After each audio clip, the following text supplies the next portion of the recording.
Alam mo, Tay, kasalanan mo to eh. Ikaw ang dahilan kung bakit sunod-sunod na kamalasan ang nangyayari sa ating pamilya. Una, si Nanay. Pangalawa, si Kuya Rambo. Tapos kayo si Ambet naman ang nagkasakit. Bakit pati kami pinaparusahan sa kasalanan na ikaw na pala may gawa? Iniwan mo rin naman kami, ha? Anak, patawarin niyo ako. Alam kong marami akong kasalanan at pagkukulang sa inyo. Pinagsisisihan ko ng lahat ng yun. Wala nang malaman ko na niloko mo si Nanay. Kinamumuhian na kita. Pero sa kabila ng lahat ng sakit na idinulot mo sa amin, hindi ko magawang pabayaan ka. Kasi tatay ka pa rin namin. Daya mo. Padi, anak, salamat. Kahit sa uling sandali ko, nandito ka para alagaan ako.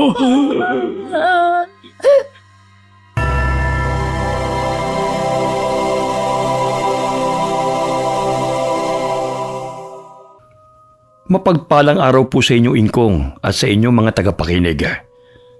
Tawagin niyo na lamang po ako sa palayaw na Ambet, 39 na taong gulang.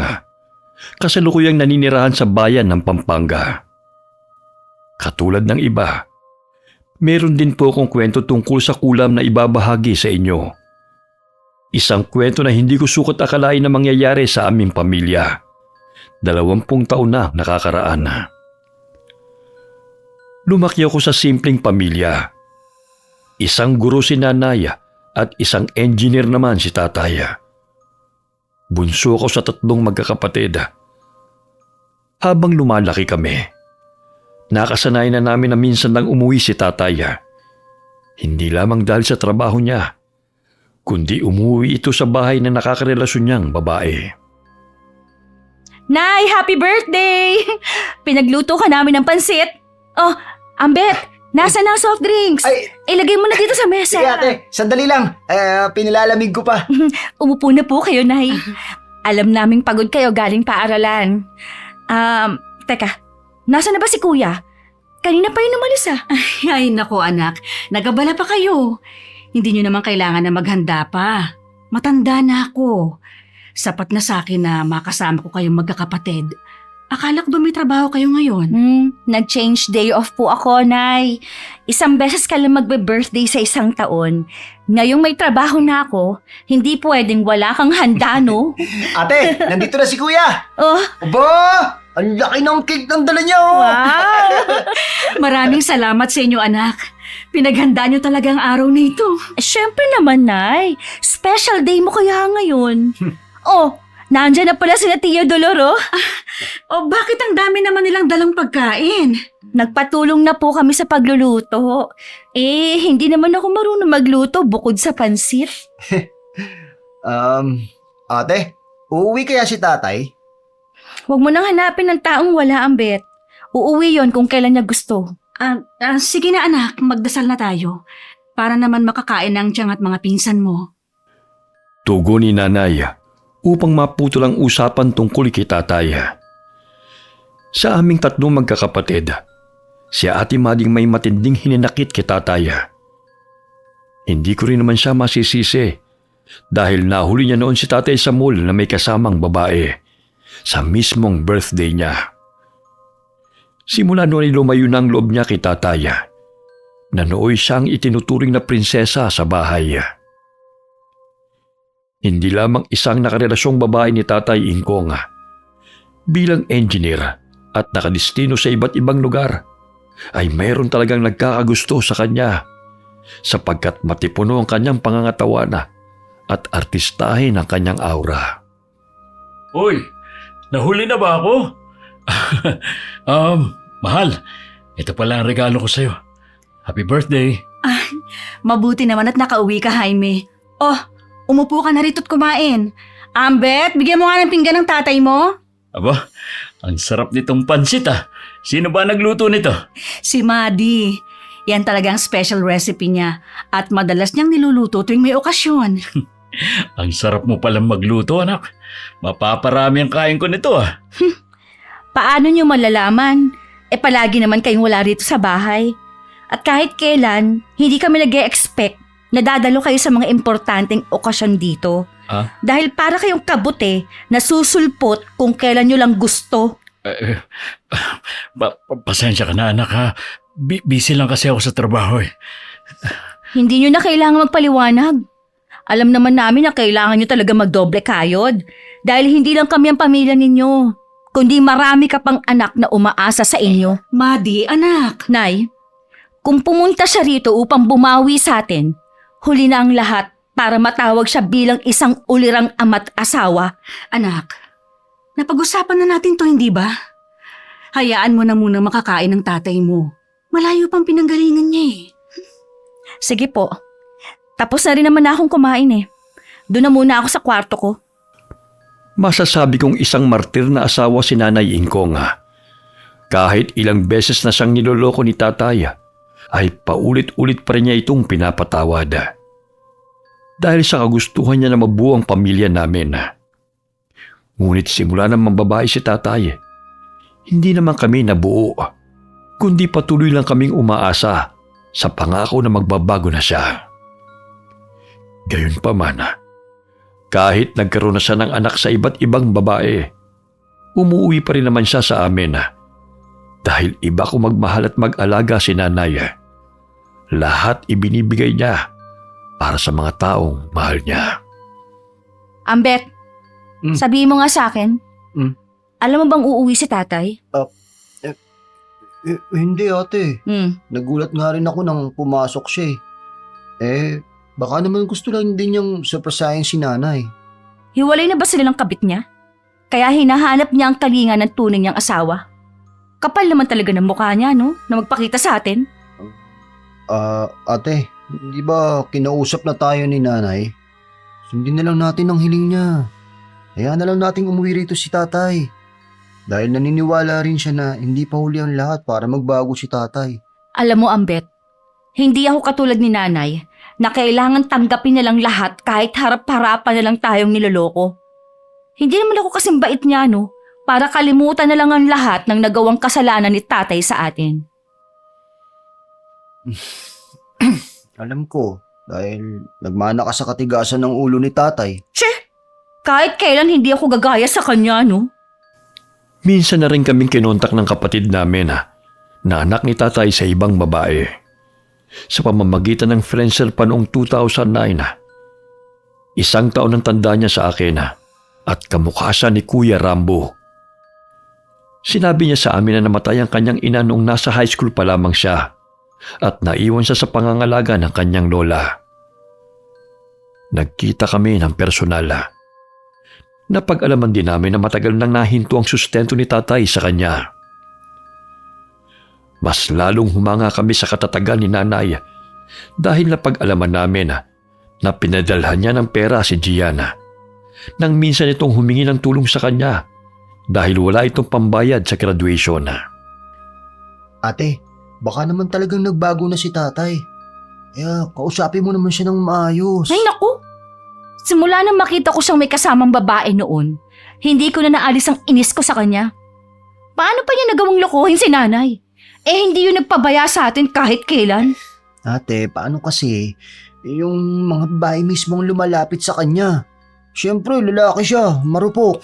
Hindi ako naniniwala na pag lumalapit ang isang babae at nagpakita ng motibo, dapat patulan na kaagad. Kaya nga mas mataas ang utak kesa sa puso natin eh. Dapat mag-isip muna bago gumawa ng katarantaduhan.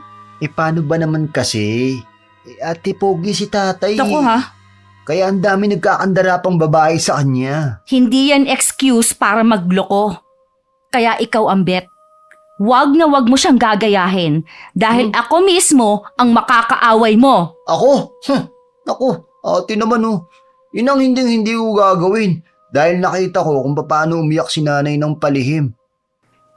Napatigil kami sa pag-uusap nang bumukas ang pintuan ng silid. Pumasok si nanay at kinausap niya kaming magkapatid. Madi anak, alam kong nagtatampo ka pa rin sa tatay mo. Pero sana, bigyan mo siya ng isa pang pagkakataon. Nay, ayoko lang talaga na makipagplastikan sa kanya. Lalo pa at alam ko naman na may iba siyang kinakasama. Ano po bang pumasok sa isip niya? Bakit siya umuwi dito sa bahay? Madi anak, gusto ng tatay mo na makasama kayo. Ngayon pa talaga? Na matatanda na kami? O baka naman hiwalay na sila ng babae niya at wala na siyang mapupuntahan pa? Hindi na muna kita pipilitin na kausapin ng tatay mo. Pero ipapaalam ko lang sa'yo na dito na siya titira. Wala naman hong problema, Nay. Bahay naman po niya ito eh. Simula ng araw na yun, paminsan-minsan na lamang umuwi ng bahay si Ate Madi. Umupa siya ng silid na matutuluyang malapit sa opisina na kanyang pinagtatrabahuhan. Ako naman yung nag-aaral sa kolehiyo sa kursong criminology. At si Kuya Rambo naman ay may maliit na barbershop. Araw ng Sabado, sinamahan ko si nanay sa opisina na pinagtatrabahuhan ni ate upang dalhan ito ng pagkain. Dahil mahigit na 1 linggo na itong hindi umuwi ng bahay. Nay! Ambet! Bakit kayo nandito? Anak, dinalahan kita ng pagkain. Nag-aalala na ako sa iyo eh. Hindi ka na umuwi ng bahay. Kasi po busy ako. Tsaka kailangan ko mag-overtime dahil kulang kami ng staff. Uuwi din po ako sa bahay sa day off ko. Yan ba talaga ang rason? O sadyang iniiwasan mo lang ang tatay mo? Magbe-break time na, Nay.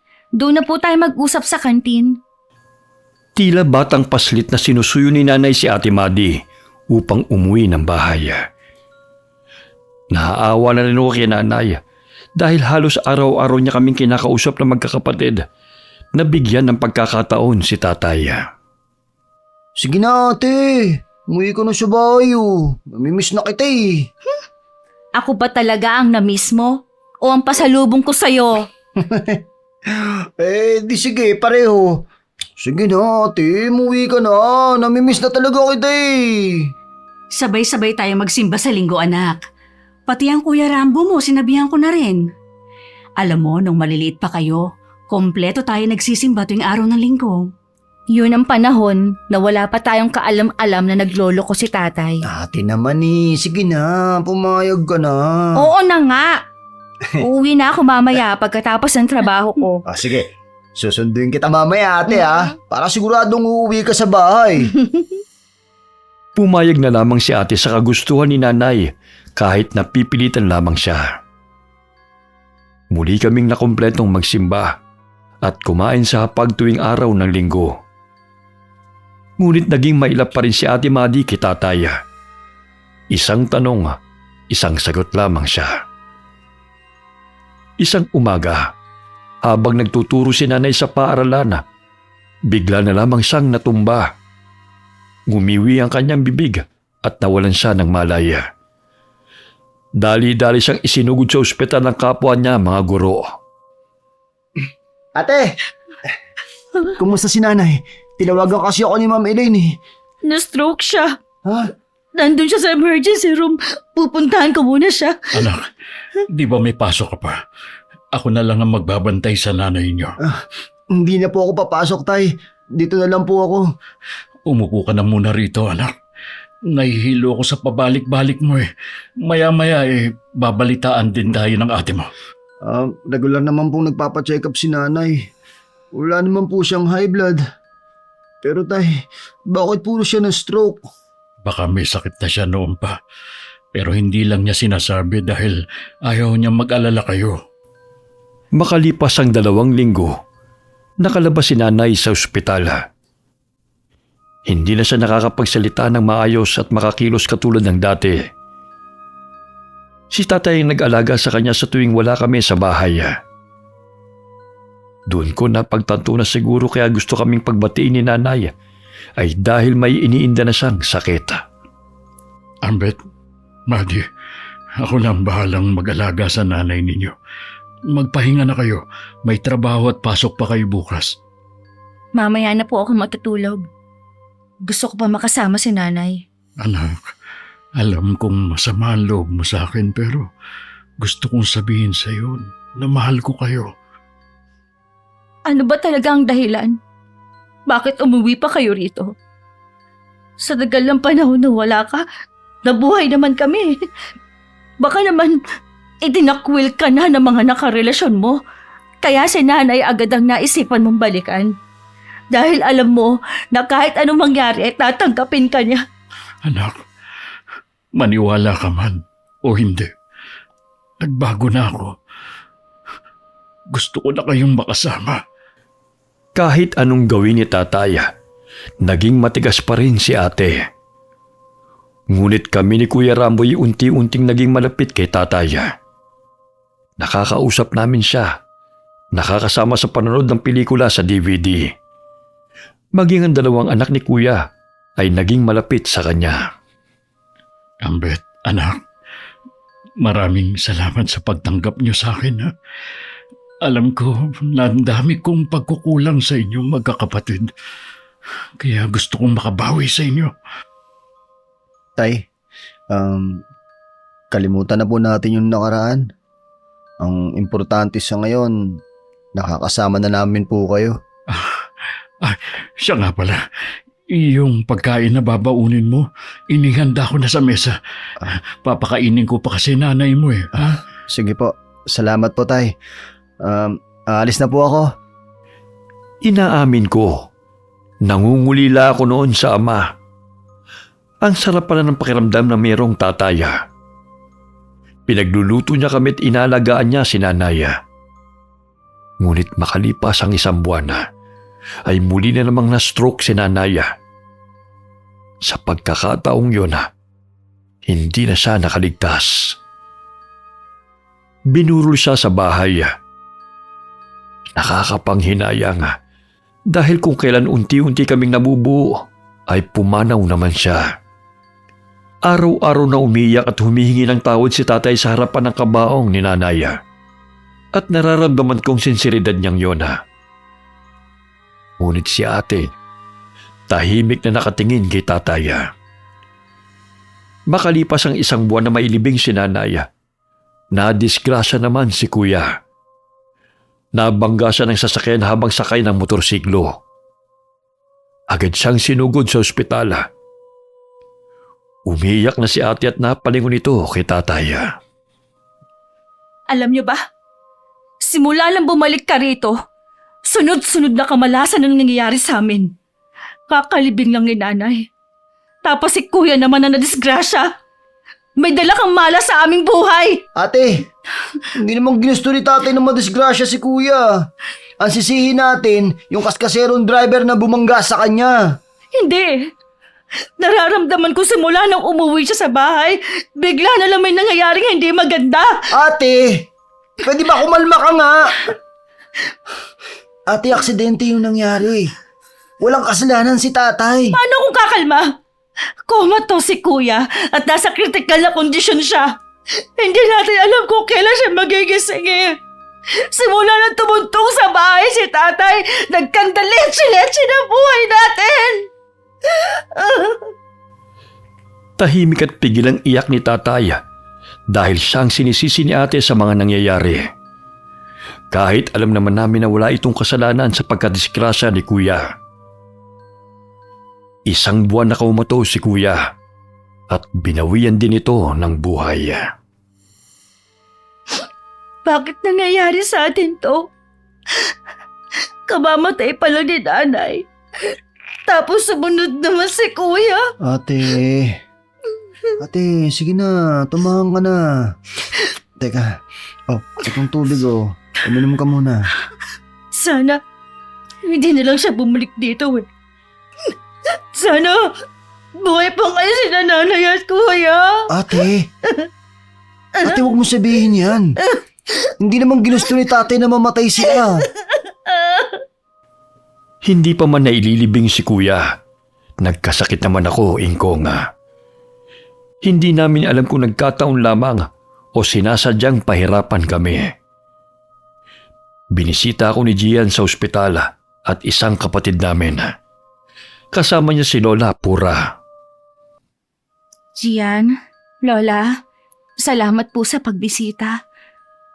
Bigla na lang po kasing sumakit ang tiyan ni Ambet. Pero kanina lang lumabas ang resulta ng laboratory test niya eh. Normal naman. Kung hindi po siya pinainom ng pain reliever, hindi siya nakatulog. Alam mo, Iha, nararamdaman kong hindi lang pangkaraniwang sakit ang dumapo kay Ambet, kundi malakas na kapangyarihan ng kulam. Naniniwala ako na ang sunod-sunod na pagkakasakit at pagkamatay na nangyayari sa inyong pamilya ay sanhi ng kulam. Kulam? Pero Lola, wala naman po akong alam na nakaaway namin eh. Malakas ang pakiramdam ko. Nagalit siya sa pamilya ninyo. Kaya unti-unti niya kayong pinapatay. Lola, paano po makukontra ang kulam? Pakiusap, tulungan niyo po kami. Hindi ko na po makakayanan kung pati po si Amber at mawawala pa. Hindi pa nga naililibing si Kuya eh. Tapos siya na naman. Kailangan mong sumama sa akin, Iha. Ang kapatid kong si Rosario ang maalam sa pagputol sa sumpa ng kulam. Nandito naman si Gian. Siya na muna ang magbabantay kay Amber. Sige po. May karunungan sa panggagamot si Lola Pura. Ngunit mas malakas na albularyo yung kanyang nakatatandang kapatid na si Lola Rosario. At sa liblib na baryo ito nakatira. Lola, sigurado po ba kayong dito siya nakatira? Para po kasing wala naman pong naninirahan dito eh. Huwag kang mag-alala, Iha. Ilang beses na kaming bumibisita ni Gian dito. Sa kubong yon, doon nakatira si Manang Rosario. Ayaw niya kasing manirahan sa syudad dahil naiingayan siya. Siya lang po ba ang nakatira dito, Lola? Meron din namang iba pa. Kaya lang, magkakalayo ang mga bahay. Ayun, tignan mo. May mga batang nangangahoy. Kaya huwag kang matakot, Iha. Nagpahatid sila sa tricycle at doon na lamang sila hininta ng driver sa gilid ng kalsada. Dahil hindi na ito makapasok pa sa makipot na daan patungo sa bahay ni Lola Rosario. Pagdating nila sa kubo, ay agad silang pinagbuksan ng matanda. Hindi pa man nagsasalita si Lola Pura. Alam na kaagad ng kapatid nito ang kanilang pakaya. Matalim kung makatingin si Lola Rosario. Pinaupo nito si Ate Madi sa silya at sinapo nito ang noo ni ate. Tumulong na rin si Lola Pura sa paghahanda ng mga gamit at dalawa silang nagsagawa ng orasyon. Lola, marunong ka rin naman manggamot. Kayo na lang po ang kumontra ng kulam. Natatakot po ako kay Lola Rosario. Huwag kang matakot, Iha. Mas malakas si Manang Rosario kaysa sa akin. Lalo na't buong pamilya ninyo ang kinukulam. Nanganganib pa ngayon ang buhay ni Ambet. Umusal ng orasyon si Lola Rosario. Nagsimula na rin sila sa pagtatawas habang sinasambit ang mga kataga. Napangisi pa ito kay ate nang magtama ang kanilang paningin. Iha, makinig ka lang sa lahat ng sasabihin ni Manang Rosario. Huwag kang matakot sa kanya. Ganyan lang talaga siya kung makatingin. Opo, Lola. Hawakan mo itong kandila. Magsisimula na tayo sa pagkontra ng kulam. Pakiusap, Lola. Tulungan niyo po kami upang mailigtas si Ambet. Huwag kang mag-alala. Gagawin ni Manang ang lahat upang maputol ang sumpa sa inyong magkapatid. Nagsimula na magsagawa ng ritual si Lola Rosario. Habang si Lola Pura naman ay naglakad paikot-ikot kay ate. Habang hawak nito ang pinausok na kamangyan. Habang nakapikit si Ate Madi at nakapatong ang kamay ni Lola Rosario sa kanyang ulo, nakita niya ang galit na mukha ng matandang babae. Doon na nagsimulang umiyak si ate nang marinig ang sinasabi ng matanda. Kinitil daw ng anak nito ang sariling buhay nang iwan siya ni tatay. Kaya't hinding-hindi nito hayaan na maging masaya ang pamilyang babalikan ni tatay. Bakit kami pinaparusahan mo? Wala kaming kasalanan sa'yo o kanino man. Dahil pare-pareho lang naman kaming iniwan at nasaktan. Bakit kami ang umaako sa kasalanan si tatay naman na may gawa? Lumaki kami ng mga kapatid ko na walang kinagis ng ama. At si nanay lang ang mag-isang gumabay sa amin. Pakiusap. Itigil niyo na to. Dahil wala naman kaming kasalanan sa inyo. Nang mabitiwan ni ate ang kandila, ay nawala rin sa kanyang balintatawang matandang babae. Mahigpit siyang niyakap ni Lola Pura. Ay, tumahan ka na, iha. Itong pinudpod na batong may halamang sangkap. Wag na wag mong iwawala ito. Pangontra ito sa kulam na maaaring dumapo sa iyo. Meron din akong ibibigay sa kanya. Kinausap na rin ni Manang Rosario ang mangkukulam na tigilan niya na kayo. Ngunit matigas siya, iha. Paano na po kami, Lola? Natatakot po ako eh. Dahil maging kami, gusto niyang patayin. Huwag kang mag-alala. Hanggat nasa inyo ni Ambet ang pangondrang yan, hindi kayo tatabla ng kulam. Si tatay, pwede rin bang bigyan niyo po siya ng pangontra? Lola, ayoko po mawala siya sa amin eh. Sa kabila po ng mga kasalanan niya, tatay pa rin po namin siya. Pwede namin siyang bigyan ng pangontra. Ngunit, hindi ko masisiguro na hindi siya tatabla ng kulam. Lalo na't napakabigat ng kasalanang nagawa niya. Mas malakas ang sumpa ng kulam sa kanya. At nararamdaman kong mula pa man noon ay pinahihirapan na ang tatay ninyo. Ibig po sabihin, may sakit na rin po si tatay. Pero wala siyang sinasabi sa amin, Lola. Baka naman itinatago niya lang yun sa inyo. Lalo na't masama ang loob niyo sa kanya. Bumalik sina ate at Lola Pura sa ospitala.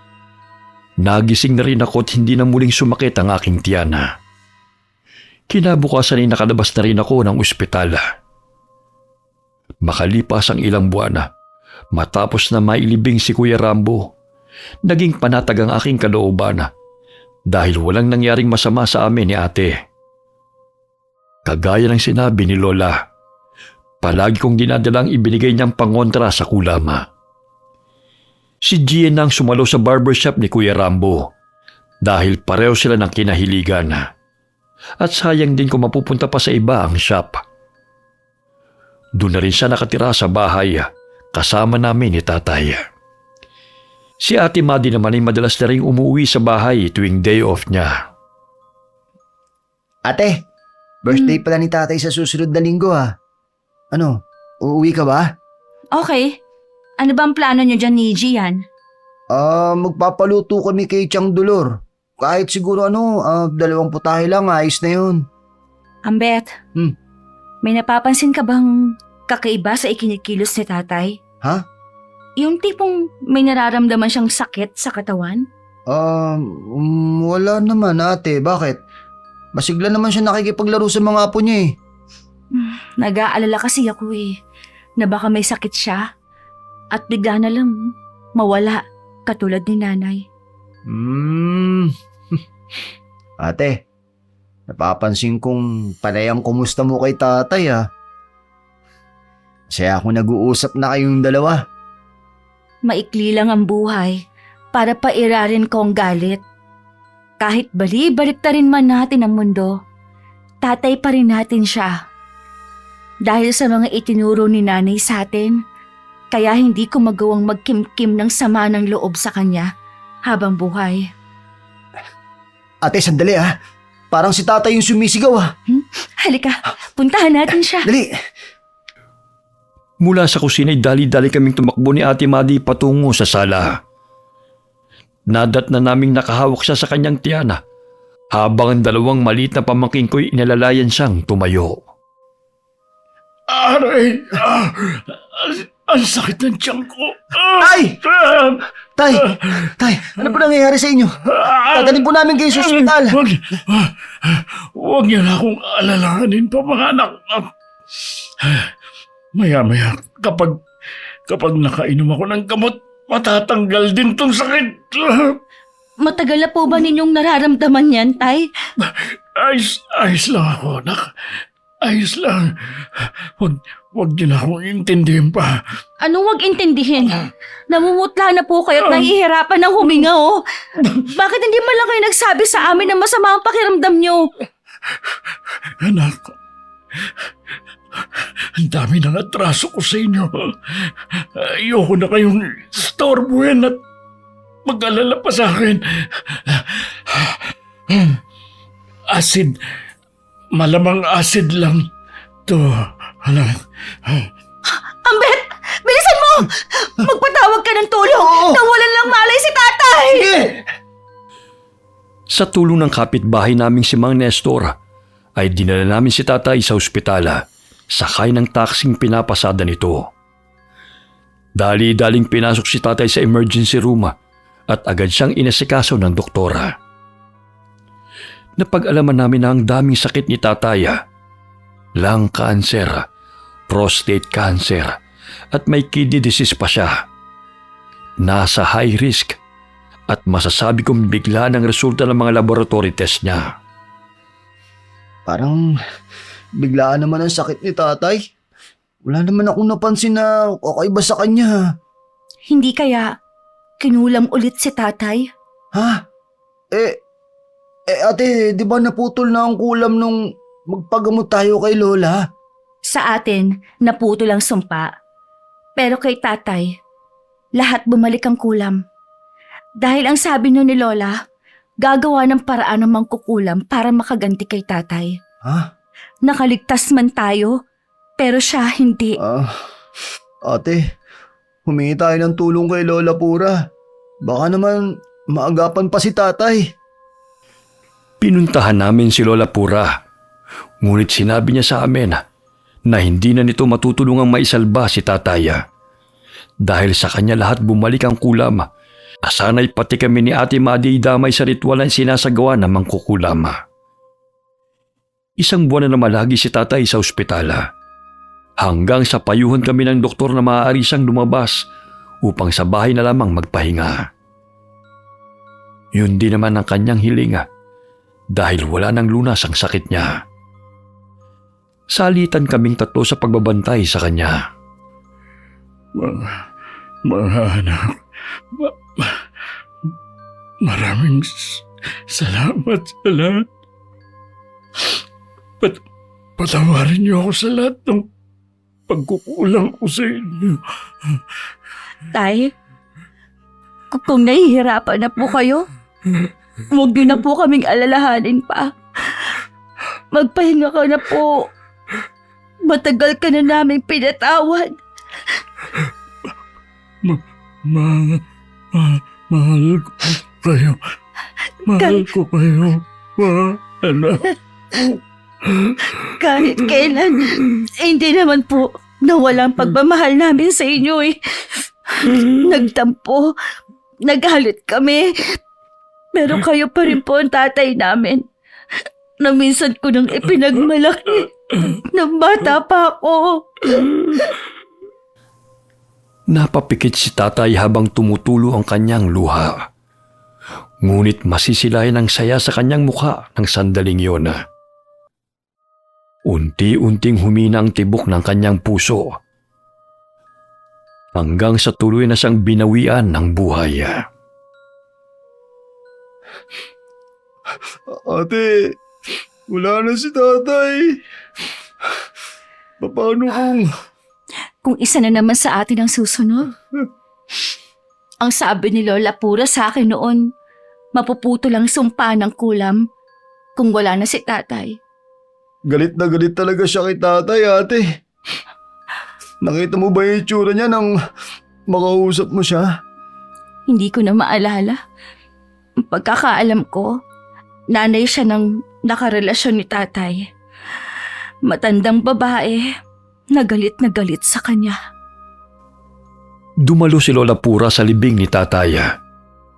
Napag-alaman namin mula kay Lola na namatay na rin ang mangkukulama matapos pumanaw si tatay. Sapagkat kapwa siya nilabanan ni na Lola Pura at Lola Rosario dahil ayaw pa nitong tumigil sa paghihigante. Maging si Gian ay gusto nitong pahirapan kaya nagsagawa ng sumbalik sina Lola upang matigil ng kasamaan ng mangkukulama na nagpapahirap sa aming pamilya. Makalipas ang ilang taon nang mamatay si tatay, unti-unting nawala ang takot naming magkakapatid. Bumangon kami mula sa bangungot na nangyari sa aming pamilya. Nakilala pa namin ang iba pa naming mga kapatid nang mauso na ang Facebook. Ang pinakabunso na si Tanya ay ibinigay ng kanyang ina sa amin dahil nag-asawa ito ng foreigner at ayaw ng asawa nito na dalhin si Tanya sa ibang bansa. Kaya't inampo ni ate ang bunso naming kapatid na nooy 5 taong gulang pa lamang. Sa ngayon, isang ganap na pulis na ako at nagkaroon ng sariling pamilya. Ngunit ipinangako ko sa aking sarili na hindi ako tutulad kay tatay na isang babaero na siyang dahilan ng kulam na nagpahirap sa aming pamilya. Wakas.